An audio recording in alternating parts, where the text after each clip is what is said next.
I got an email today from the school because there's another Andrew Mackay who's at the school, another dad, and I actually bumped into him in business coaching community as well. He was part of that, and I was like, oh, there's another Andrew Mackay here.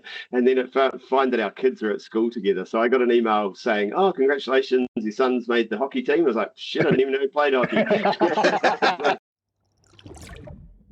Go, man. All right, let's get going. Well, welcome to another SwimScape Podcast. In this podcast, we're talking to Andrew Mackay. Welcome, Andrew. Hey, how are you guys, Jim and Duncan? Yeah, all good. Andrew, we usually start this off by just giving you an opportunity to tell us your swim story, you know, what got you into it and what keeps you into it. So if you just want to let us know your swim story, and then we can dive into some of the amazing things that you've done and are doing. Sure. Okay. So I suppose my swim story starts, well, obviously when I was pretty little. My mum was a pretty keen swimmer. She represented New Zealand sort of university teams more in life-saving competitions. And so she had a pretty strong interest in swimming, and then also in royal life, life-saving sort of that's part of that part of swimming. And so through that sort of track, I ended up getting into competitive swimming. I was born in Wanganui, so I swam down there.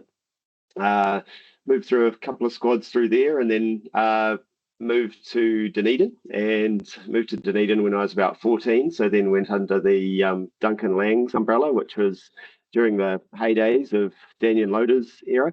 And I was at the very back of his lane. He would lead, and I'd be sort of going last. So he's basically coming up to my feet, so I had to go like hell to try and keep away from him. That was pretty good, being a part of that. And I was probably more of a I sort of considered myself more of a backstroker than a freestyler. But Duncan Lang had a pretty strong system of doing a lot of mileage and a lot of freestyle. So freestyle became a pretty big part of that, which I think in my later years for triathlon side of things was pretty useful. And so I trained with him till I was about 20. I made I was never the top. I made nationals once. I think I got to top 16 in like the 50 back. I was a Div 2 sort of competitor. I've got a national title and record there at Division 2 sort of level over the like 200 50 meter back, 200 and the 50 meter back. And I look back at some of my notebooks and things like this, and I saw these times when I was probably about 14 doing sort of 420 for 400 freestyle and think, sheesh, I wish I could do that again now. It's like you think, and then here I was not a freestyler. I go, man, I'd be real happy if I was doing that as a non-freestyler. And so then I kind of got to that part where I wasn't quite getting to where I probably needed to be. I was sort of losing a little bit of interest in time and doing the laps in the pool. So at sort of 20, I sort of stopped doing that. I didn't really get into much for about 4 or 5 years. I sort of travelled a little bit around. I was working in Sydney, Queenstown, and doing hospitality type work before coming back to university and then studying finance and management, which is obviously being really well used at the moment in my profession. And then I sort of found triathlon actually through a client that I met.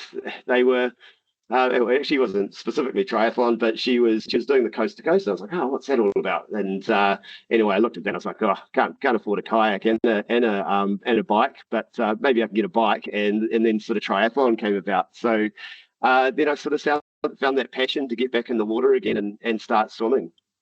So yes, and I suppose when I started swimming in triathlon, I started to do pretty well. I sort of would find myself more in the front of the field in quite a lot of different events.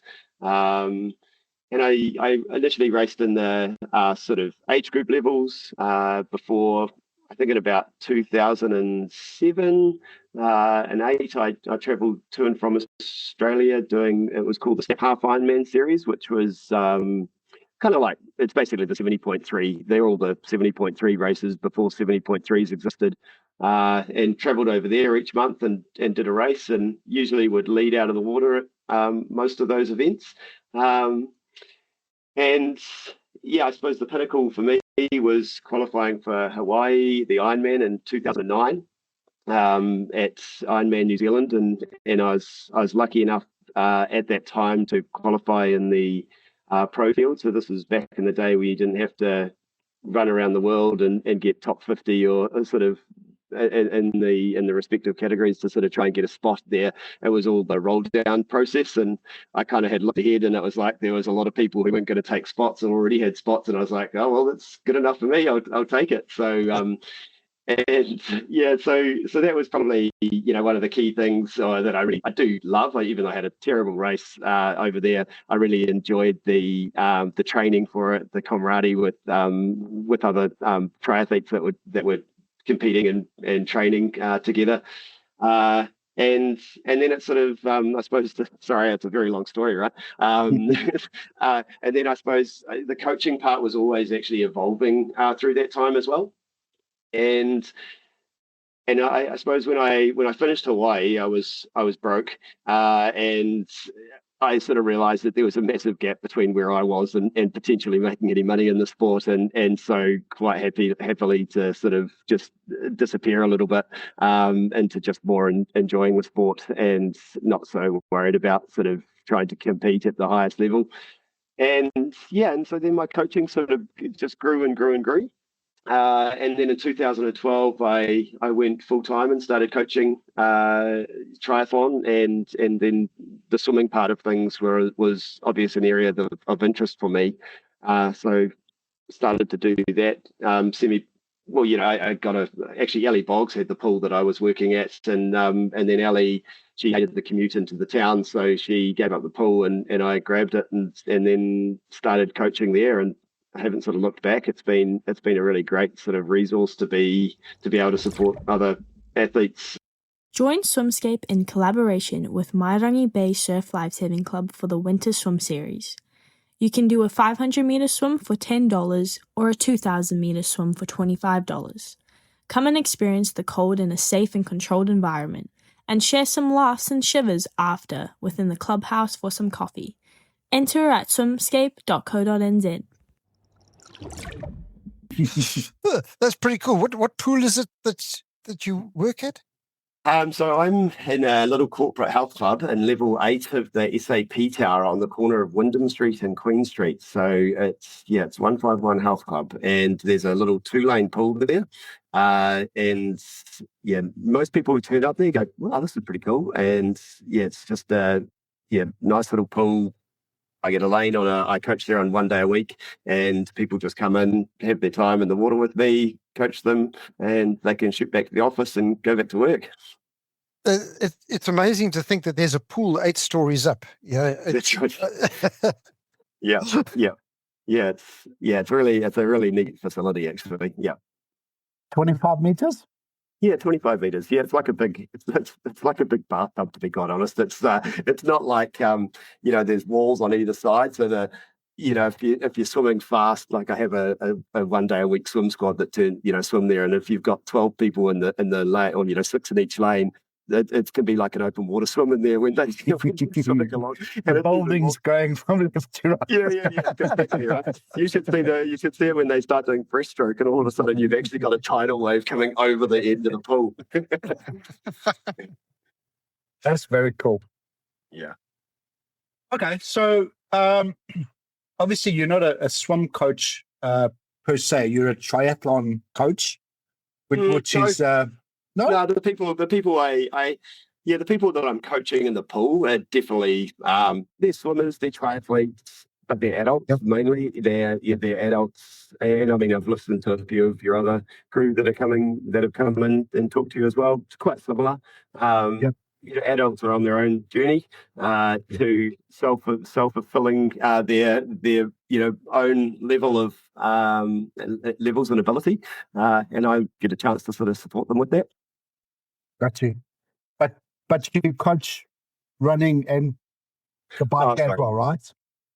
Yeah. So the majority of the athletes I'd work with from a month-to-month kind of basis would be triathletes and a small number of runners. Not so much cyclists, and then the swimming is probably more like a face-to-face, one-to-one service that I offer. Got you. Yeah. Okay. Which you got Duncan. I was going to say, which discipline is the toughest? Definitely the swimming is the toughest for most people who are getting into triathlon. The lucky ones, I suppose if I look back at, myself when I got into triathlon, I just didn't know, how lucky I was really that I knew how to swim. And you jump in the water and you swim and you move forward. But there's so many people who just struggle with that whole process, and there's so many. It's just a big barrier to a lot of people to getting into the sport. And so they usually need some level of support, either in the pool by either learning to swim or some support in the ocean of just gaining that confidence and comfort of swimming in the open water. So do you do sort of swim coaching sort of outside the pool? Do you help actual, when people are starting or trying to improve their open water swimming? Is that something that you do as well, or is it more just trying to make sure the basic technique is right and give them some sort of moral support? Yeah. No, I do that in summer. So in the summer, we usually around October, I run open water swim training. So I've got two kind of groups that I run on a Saturday. The first group is, I call it it's like a swim squad, but in the open water. So I try to promote that as a place, because you see a lot of groups and people going about training and they just swim point to point. And one person who's a crappy swimmer falls behind everybody else, and they feel like they've gone out with a group, but they're swimming by themselves. And there'll be people maybe who will just swim slowly, or they'll stop and wait, and sure, there's those sorts of activities. Whereas what I'm trying to promote, especially from a, say, competitive open water swimming or triathlon perspective, is that if I create a little course, so nobody is ever too far in front or behind, and I sit out there in a kayak and a whistle, and I run a workout, and so people are actually having to swim fast, swim slow, get used to swimming in a group, and I'll put the people who are not so confident in the middle of the group and get them confident within those skills. So that's what I usually do on a Saturday. That's the first session. And so those are for people who are, I think, comfortable swimming, for an hour, but we do stop and start throughout that time. And I'm teaching skills alongside that as well. But there's definitely a kind of like a main set that I'd be working through, which is to challenge them. That might be running into the beach and getting out, swimming and going. So it should be a pretty decent workout by the end of it. And then I usually do another session afterwards, which is I call a clinic. And that's more for people who are looking to, just build the confidence of open water swimming and want to learn the skills that's required. So again, in a really slightly shallower setting, I usually bring the boys in. They can stand up at any time, but sort of just go through a slightly more skills-based session so that they've got start to learn how to navigate open water swimming and all the skills that's required. That's pretty awesome. There's not there's kind of almost a unique kind of training thing. There's very, very few people offering that kind of service to open water swimmers that I'm aware of in New Zealand.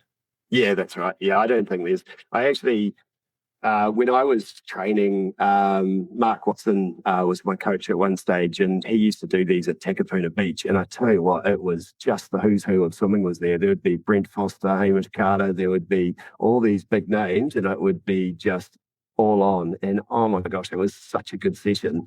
And you'd come away from that just buzzing. And I was like, man, this would be just so good to do for everybody else. And so when I started my coaching, it was like, that was one part that I sort of, really drove in or dived into. And, the team have always really enjoyed those open water swims. And yeah, the feedback that I get from those, especially the ones who have been nervous about competing, and as long as I can push them, some of them adults can be really reluctant to just push beyond their comfort barrier, but if I can get them there, man, they're so grateful for having been pushed to turn up and do that, because they turn up into an event like Ironman and it's all, they're just used to it. It's just it's like business as usual. It's so good to see.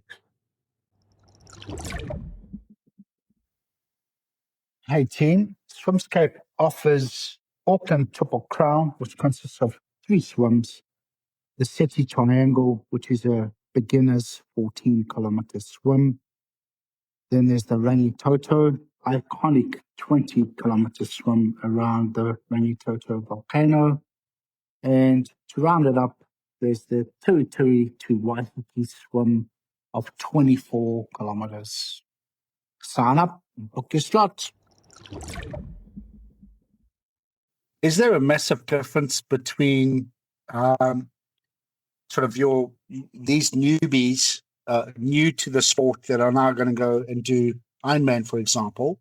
Is there a massive difference between the training they're doing in the pool versus being in a wetsuit on the weekend and race day in a wetsuit? Is there a massive difference? Well, I suppose like some of the times it depends on, I suppose, where they are in the training stage, right? And so I guess if I was lucky enough to meet with somebody in the early stages of their journey training for an Ironman, and their swimming was a weakness, they were based in Auckland, and they started to come and see me for some guidance, then the initial part of that training program might be very much based on just developing the skills and the techniques that I'm teaching them in the lesson. So there's not a lot of sets or there's sets, but it's all just drill focused, developing those motor skills. And then further down the track, then it will become a little bit more of a, let's work on these energy systems. Let's try and change the intensity of the workouts a little bit more. But I try and include the workouts through the training week. So if they were swimming, 3 or 4 times a week, then that open water swim session would definitely, if they're coming along to that would definitely be one of the key sessions that I'd try and get them to.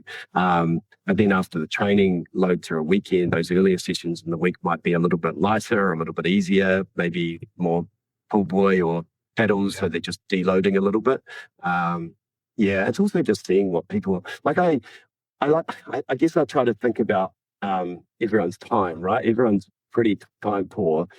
If somebody has got a dream of an Ironman, they've probably got maybe an hour in the morning and maybe an hour at night on a Monday to Friday at best, if they can manage that. Some people might be able to do more. So the training distances and workouts that I'm putting in are trying to be at a level that they can turn up, get it done. Because I see some people with, and again, no offense on pictures, but I see these people and go, they're doing 3.5 Ks or something like that, and it's taking them 2 hours to do a workout, and it just seems like, man, that is a big workout to be doing, and it's possibly a sprint triathlete or something like that, and it just doesn't seem fair in the process of balancing life. But again, everyone's different, right? Exactly. I was listening to another podcast the other day, and they were talking about similar to this theme where they had guys doing swim camps of 100, 120 Ks in a week, and they were going, why? The guy's racing a 100-meter freestyle. Why does he need to swim 100 kilometers in a week? It doesn't make sense. So I reckon there's definitely a bit of a shift to more, more focused, more technical, more recovery. But I've been brilliant at balancing that over the last 30 years.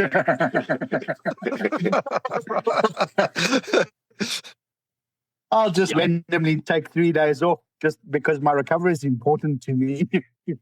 I mean, I was listening to your conversation with Laura, and obviously she's competed to a very high level, and it was just it aligns with, I think, what the thought process should be. It's like, you probably don't need to do all this volume. You can bring in quality, bring in the strength workout, keep these workouts very specific to what you're trying to work on, and see some really good results that way.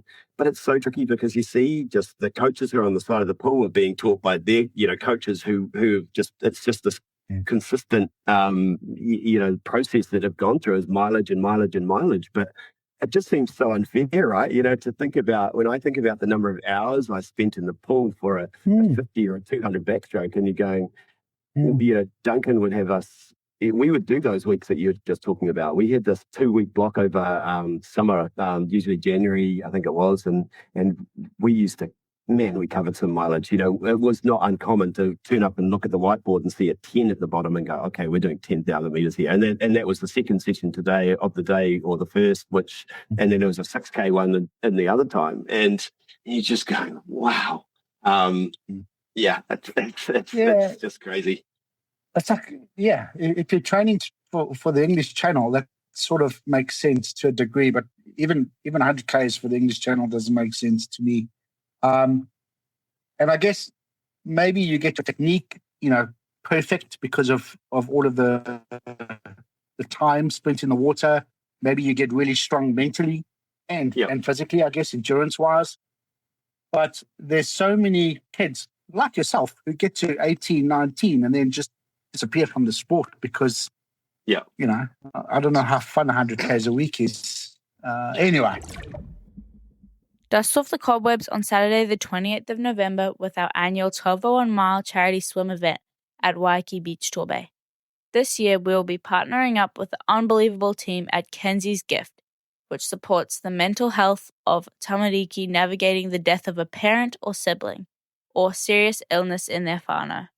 We will swim 1 mile on the hour every hour from 7 a.m. till 7 p.m, covering 19.2 kilometers in total. Come and swim one or as many as you want for a great cause. Entries will open from August on swimscape.co.nz. Okay. Yeah. Dude, you still look pretty lean and mean. Do you still train? No. I train. No, I have to say my priorities have slightly shifted. And it's just the age of stage. The kids are probably demands of life and those different things. The kids are playing water polo, and if I'm lucky enough to be able to take them to training, which is usually only once a week, I'll get in the pool and do a swim while they're doing their training. And I do really enjoy that. I was doing a little bit of running, but then a few little niggles and injuries. So it's now become walk the dogs. So and the kids are enjoying mountain biking, so I'm mountain biking with them. But it's definitely not been, as soon as I made that change to coaching, it became less about me. And once I made that absolute decision, like I've never turned up to a race where my athletes are in their key number one race, and I'm never racing those races, Sure, I've done some of the People's Try events with my son and, cruised along with those. But, their number one race, I want to be the person who's on the sideline. And those are the moments that I've had probably some of the biggest joys, of seeing the races unfold within the races. And that your person who you've coached is sitting in fourth and they're trying to catch third and the second's slowing down and you're able to be there on the bike, But if I was out there racing, I just wouldn't be able to be, that coach that's actually there and supporting. And, I've had some competitors that are finishing close to 17 hours and I'm still there on the bike beside them and riding along. And and that's what I'm there for. I'm finishing when they finish. That's very cool. Yeah. What's maybe one of your standout memories and one of your athletes that have done something that might not be winning, but something like pretty amazing for them? I'm assuming you got a few of those. You're laughing. Oh, yeah, I know, right? I don't. How would I? Like, there's so many different moments. I think probably the ones that I was thinking of are those races within the races that I was just talking about, which could be somebody in the 35 to 39 age group, and you see them. Then they're aiming for a Kona spot or something like that, and they just have to nab that next person, and you're just trying to edge them on. You're giving them the splits, those little moments. Those things are just like I've had several of those, and those are just they're really cool memories to look back on. And then some of those ones that have been finishing at the end. I remember this guy Destry, and probably one of the those moments, and he just this massive hug at the top of the finishing chute before he ran down, and man, he finished like a rock star, like he won the thing, and it's just those little special moments that you kind of really go, that was what it's there for, and you kind of there's that emotion about how you've supported them through that journey. That's very cool. Yeah. I'm kind of with you on that. There's something about seeing or helping other people succeed that is very fulfilling. Yeah, and So- I see it in the pool all the time. And I don't know if you can see that. Can you see that that little postcard? This is a postcard from one of my clients, and she's just recently came in to see me. Absolute beginner. But her whole goal was to be able to jump off a boat in Fiji and float around in the water. And and I said, well, I'm going to help you to get to that point where she can just be comfortable in the water, because literally she was sinking straight away. She was absolutely fearful. And it's those little things that you kind of just, she got in the water, she did the things that she planned on doing. She said, I can still get better with this. And those are those little moments where you're sort of just taking somebody who could go to a place like Fiji and just enjoy the water, which is, what we want. This is what you guys do. This is what I do. It's not always about racing. It can just be about being around other people and just being in the water, exploring. Those things are, it's just fun to see. So that's pretty awesome. So a lot of what you seem to do is about, the technique is one side, but the harder part is the confidence and just the capability to sort of push yourself out. What's your kind of approach to that? Because, there's a number of people who can swim quite comfortably in a pool, and then as they approach the water, how do you help people build that area of their swimming up? I'm not sure I quite understand the question, John. Could you maybe just say that again? Oh, yeah, probably I didn't say it well. Just from the confidence side of it, so many people, especially in open water, just lack the confidence. They may have the sort of skills, they may know how to swim, but they might not be, they might not feel safe in the water. What's your kind of approach to helping people transition into open water and enjoy themselves in the water? Yeah, sure. Yeah, it's that fear of unknown, right? And it's really tricky, because when they can't see what's below them, they're worried, and when they can see what they see below them with lovely clear water, they're also scared, And it's like it's a really difficult process, and I think you got to focus on the things that you can control, and I think that immediately comes to breathing. And most people, when they're a little bit nervous or scared, they hold their breath. And so one of the key things is probably just making sure that you're exhaling, because that will kind of start to release some of that sort of fight-flight sort of motion. And then if you really needed to, you could roll onto your back and kick and breathe, and then you can't see what's below you. You can just look at the sky. That's an avoidance topic, right? Just avoid what's there. I'm just going to look up. And then I suppose once you gain that confidence again, it's turning back onto your front, and then it's like going, okay, what can I control again? Okay, I can control my breathing. Maybe, you know what I'm just going to do? I'm going to count the next 5 strokes. I'm going to count to 5. 1, 2, get to 5, and it's like, right, I did 5, let's do another 5, and it's just repeat, and slowly but surely they kind of build that confidence. There'll be moments where they kind of stop, stand, have a little bit of a panic. I think the tricky thing is that I don't know, the way I look at open water swimming, and the factors that usually cause somebody to get a little bit panicky is that they just start stretching their head up a lot. And I just think about this as like going for a run looking at the sky. And if you're going for a run looking at the sky, you've just got this really little airway that you can't really breathe through. It's very uncomfortable. But that's what people do when they're open water swimming and in that panic mode. Whereas as soon as you can kind of get your head to sort of somewhat neutral and you can relax a little bit, the wetsuit's going to do most of the work for you, right? And then you just need to focus on the breathing. No, that's pretty good advice. I must admit, I've been told that I'm a bit of a hold your breath guy, and I've been clearly instructed that I need to be blowing out while I'm swimming along, because I've been holding my breath and sort of blowing it out and pulling it in all at the same time. So that's one thing that I'm working on. It doesn't matter how many years you've been swimming, you can still learn new things and find out things that you've been doing wrong.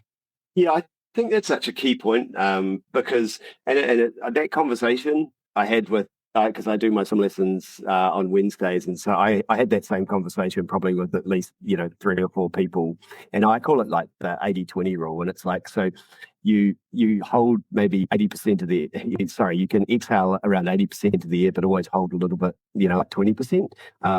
And when you first turn and take your breath, so you take your inhale and then put your head back down in the water. Don't immediately start exhaling. Hold your breath for that first stroke. And if you're going to breathe every 2, then you can exhale through the second stroke and then start to turn and inhale, ready for the breath again. Or if you're breathing every 3, then you hold for 1, exhale over 2, get ready for the inhale again.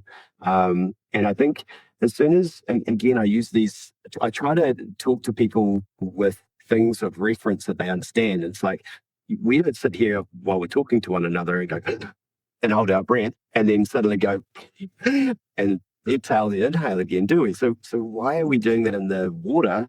And how do we expect to respond? How do we expect our body to stay relaxed if this is the way that we're suddenly doing it while we're swimming? Most people will spend their entire lives wondering what they're capable of.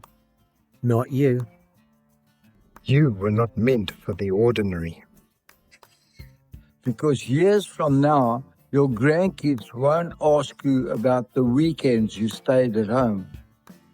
They will ask you about the time you did the tarifa. So get off the couch! Make every training session count. The tanifa is waiting.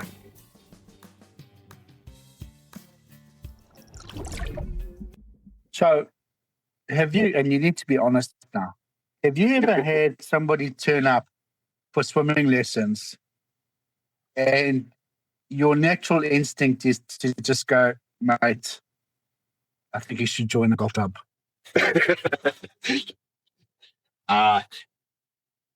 No, I have attempted and tried, and I've supported the individual on their personal journey. Now, whether they achieved what I was hoping them to do, that may not have always happened. And there are definitely cases where they haven't changed one little bit for the number of lessons that they've come and seen me. And and I have to say, usually guys are a little bit harder to work with in that sense, older guys.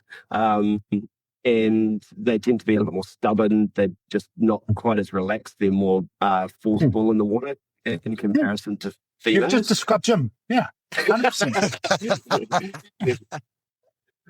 Yeah. So there's definitely been those people, but again, I'm trying to help them to support whatever they're trying to do, right? And sometimes I'll get those ones to go, okay, so maybe things aren't quite working when they turn up to the pool with their, say with their togs. So say, hey, let's turn up to the pool with your wetsuit on. And let's just try and have a look and see what's going on when you've got your wetsuit on. And if they've still got their wetsuit on and they're completely slicking their hips and their legs, and you're going, okay, let's see if we can figure out how to balance yourself with the wetsuit on with them, because essentially this should be doing a majority of the work for you. Now let's see if we can make this even easier for you to sit near the surface of the water. Yeah. So, like back in the day, I can remember, because my technique is really shit, right? I think it's pretty public knowledge at this stage. I actually think when you first were starting, you never came in. I think I offered you a lesson one time. I think and I don't think you took me up on it. So I was like, oh, well. But then I've listened to you and you said, I don't really care. I just enjoy swimming, right? So, that's sort of where I'm at, right? I'm pretty stubborn and my endurance, or from a running background, I can swim all day, right? My technique's not pretty, but I move forward. And most importantly in my head is that I'm injury free, right? I don't get injured. So I guess the question is, how important is that balance between trying to become the perfectly sort of technical, efficient swimmer versus just getting to the end of your 3.8K swim at Ironman or whatever swimming event you want to do and enjoying it and getting on to the next sort of cycle leg, How important is it that, and maybe the piece that I sort of started off trying to explain to you is back in the day, they used to say, if you wanted to fix your catch, for example, you need to do X amount of kilometers with the correct catch or with the new catch to be able to become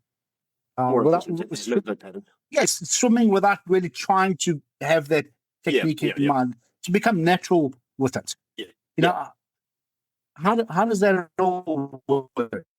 I'll tell you what's been really interesting lately, and again, I know I've heard you talking about this, but over the last year, I've been using the EO Swim Better tools, and this has been a really interesting process, because now I know the process that I'm taking people through when they come in for a swim lesson, but now I can show them the data that goes alongside this process. And so if I said to you, Duncan, all right, Duncan, if I put the pad, the little measure meters on your hand, and you swim down, and it's like, this is telling me that you've got 50% downward force at the front end of the stroke, and the goal is to get to 20. And it's like, if we made a small adjustment in this, and that's where I say teach you some drills, then this is going to immediately transfer to propulsion, or this has the potential to, if you can continually reinforce that movement pattern. And so what I've done more recently is I've put them on at the beginning of a session and shown them the numbers, this is you normal swimming, taught them the process and go, okay, I don't want you to swim as fast, but I want you to be really methodical with these movement patterns, and shown them the results of those same numbers and the opportunity gains in regards to the potential of how that could translate to propulsion. However, the stroke rate is usually very slow. Their movement forward is usually not that great. However, if they can start to reinforce those action patterns, then they could really make quite big inroads. So it is. I do think that there has to be a portion, if you want to change technique, you do have to reinforce drills, especially around the catch, because that is the downward force that people are putting on the stroke is usually huge, and that's usually the biggest obstacle. And like, how long will or should it take to become natural with that new technique? Like, if I'm trying to give us the website, and then the best while you edit there, Andrew. Go. Look, it is one of those ones where, especially I'm gonna do it for you, Andrew. Bridgecoaching.co.nz. 30 minutes. Book it now. Yeah, that's right. It does take a while. I think what I see, people can make changes, especially in these small areas, and they can. It's just how long they've been coming for, and then usually they start reverting back to their old habits and technique over time. And so it's how quickly you can get that feedback, or how quickly a drill can give you the cues that can help you to continue to do continue to build the process. And so that might be that you drill half a dozen strokes down a length and then swim the rest of the length as you kind of get into your swimming. So those little things can be useful. I'm just trying to think. The bigger the gap between I see in sessions, then the more you see people's technique falling apart. Whereas I try and see people kind of every 2 or 3 weeks, for a block of time. They will build on their skills. They'll start to reinforce some of these things. And it's kind of like a dot-to-dot puzzle. They might not absolutely nail something to start off with, but you can give them the other pieces of, the other dots that they have to join. And all of a sudden they kind of get it, and it all starts working as you sort of link those dots together. And that's it's really fun to see.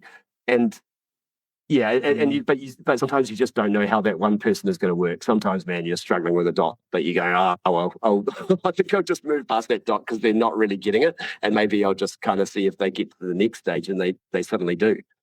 I reckon I could push you to the absolute limits. You'll be willing to give up coaching by the end of me. You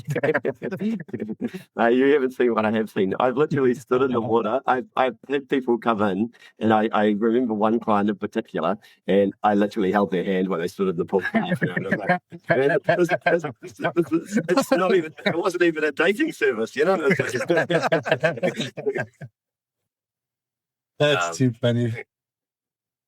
Okay, go for it, Jim.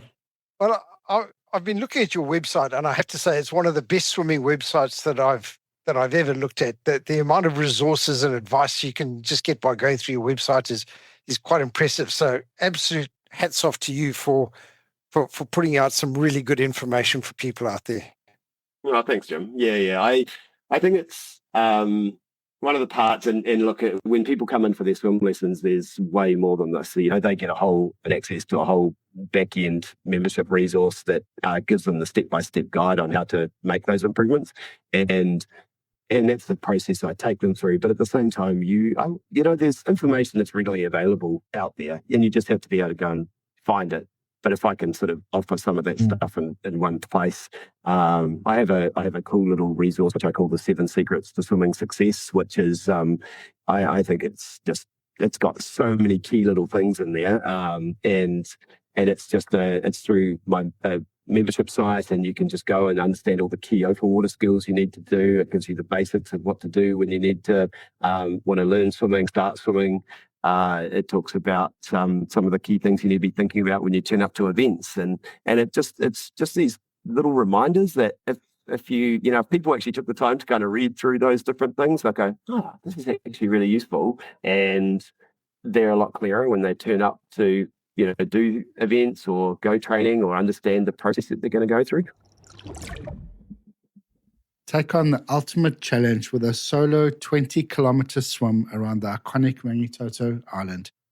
This demanding marathon swim is supported by a dedicated safety crew, official observer, GPS tracking, and photography, with swim dates selected within the best weather windows.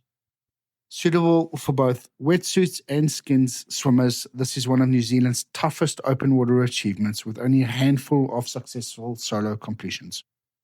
Contact us at swimscape.co.nz to discuss your booking options. I see you got some really cool gear as well. You've got everything excepting togs. Yeah, I do a little bit. I actually got my a bunch of stuff on its way, to be honest.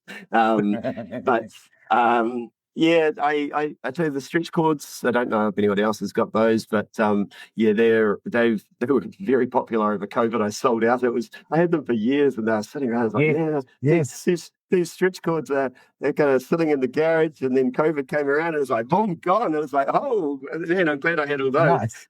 Then I've sort of recently just had to reorder those, but those are cool little things that I think people can do, especially for people who are time poor again. It's like, I did, through that COVID time when we weren't able to do the swimming, we were doing just online dryland swim workouts, just over Zoom, and I recorded all those sessions, and came back after COVID, having not been in the water, and I was still swimming sometimes. And the only thing that I lacked was aerobic fitness, but I had way more physical strength than I had, prior to that. I felt really strong in the water, but just not the aerobic capacity. Yeah, that's very interesting. Yeah. Have you ever coached a marathon swimmer for a specific marathon swim, as in like an English Channel or something like that? No, it's something I have never had people come across my path in that area. I'm always a little nervous when you haven't sort of had that experience, and would probably recommend that they probably, especially when I know the importance of what they're about to do is pretty key. It steps a little outside my domain right now. It's probably something if I had the time to sort of go and learn and do, I maybe be up to that. But it's really hard because in a coaching environment, or the way I coach anyway, the majority of people are they're clumped together in certain things, and then if you have a complete outlier, there's quite a lot of additional things that you're really trying to think about and work towards as you try and build the resources and the program that's aligned to that person. And if somebody is already a specialist in that area, then, I think that's where coaching is. You don't have to do everything, and it's good to know where some of those limitations might be for yourself, and be able to happily tell somebody and go, hey, I'm probably not the right person for you. Find somebody who's really going to be able to help you, and they'll be able to give you a lot of their own personal experience that I just don't hold. Yeah, that's fair comments. Are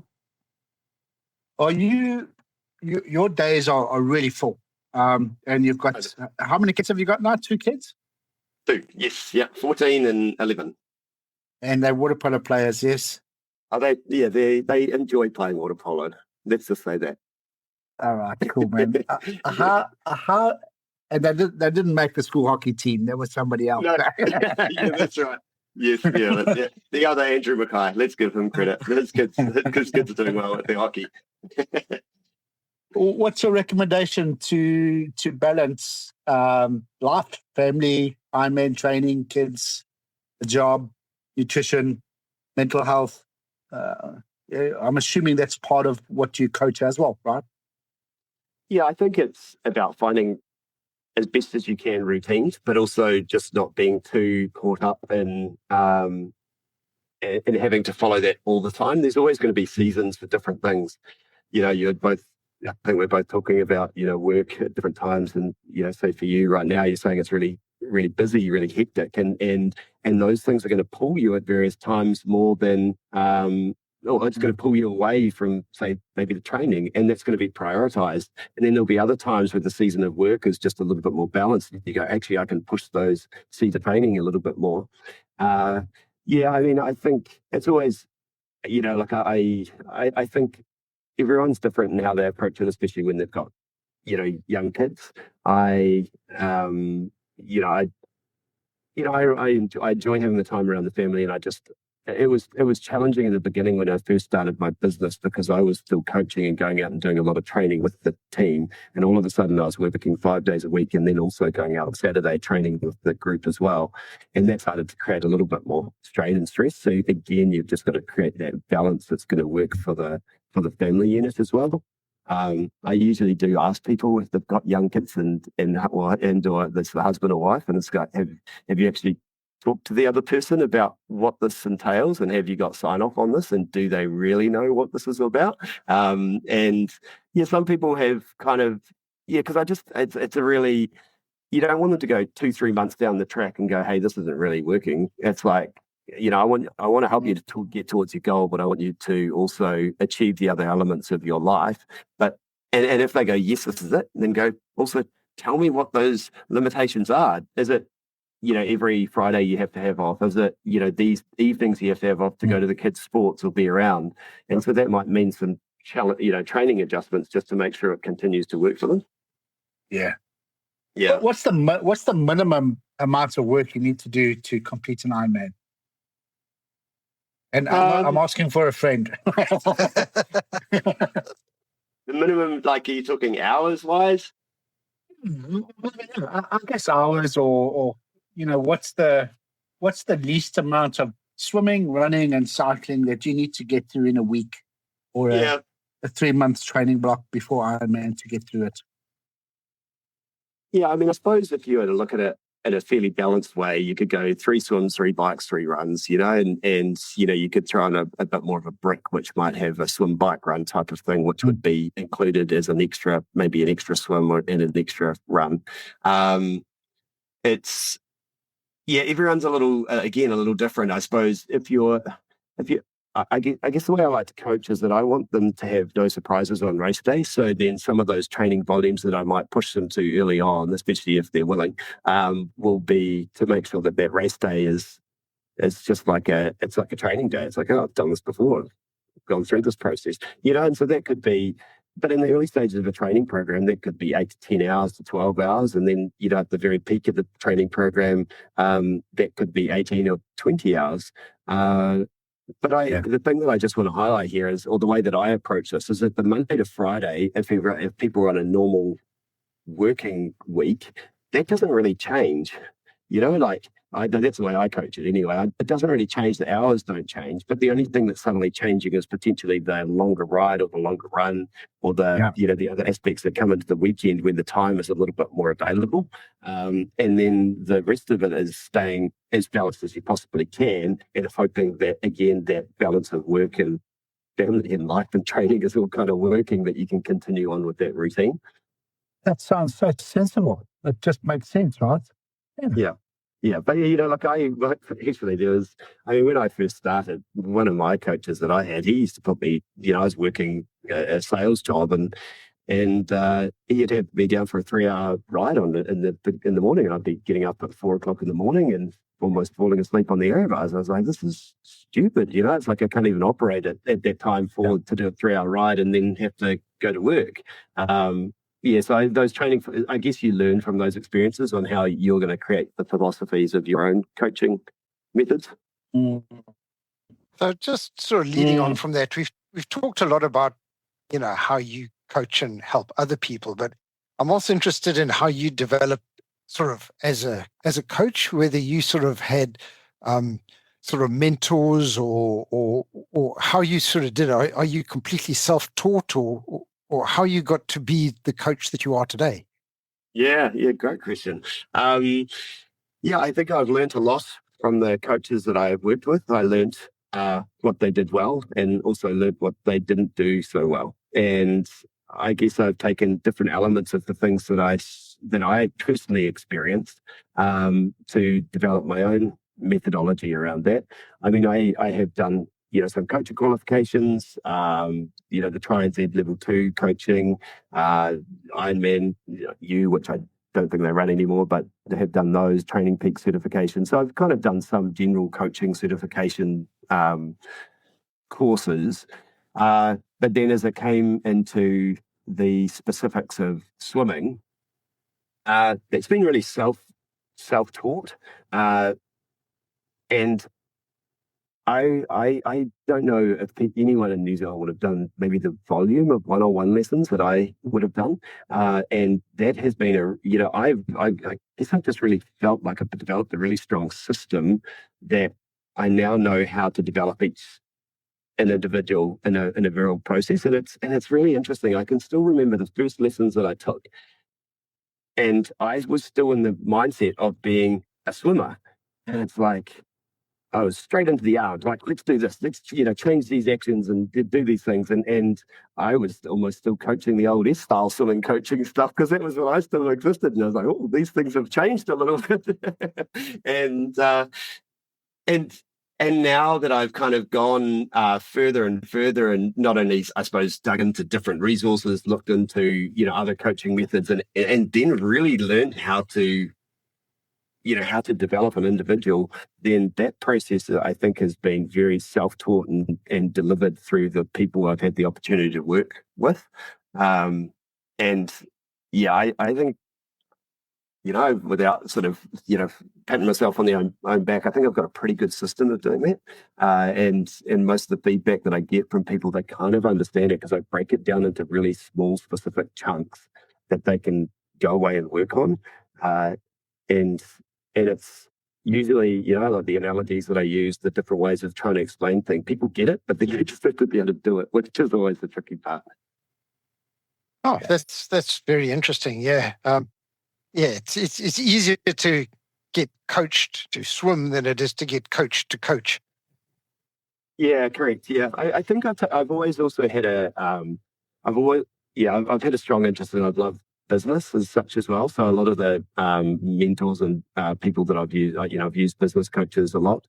So they're not specifically in the realm of, triathlon or swimming coaching, but it's then just trying to think about, the business as a whole and building the systems around what you deliver to a person to give them a good experience.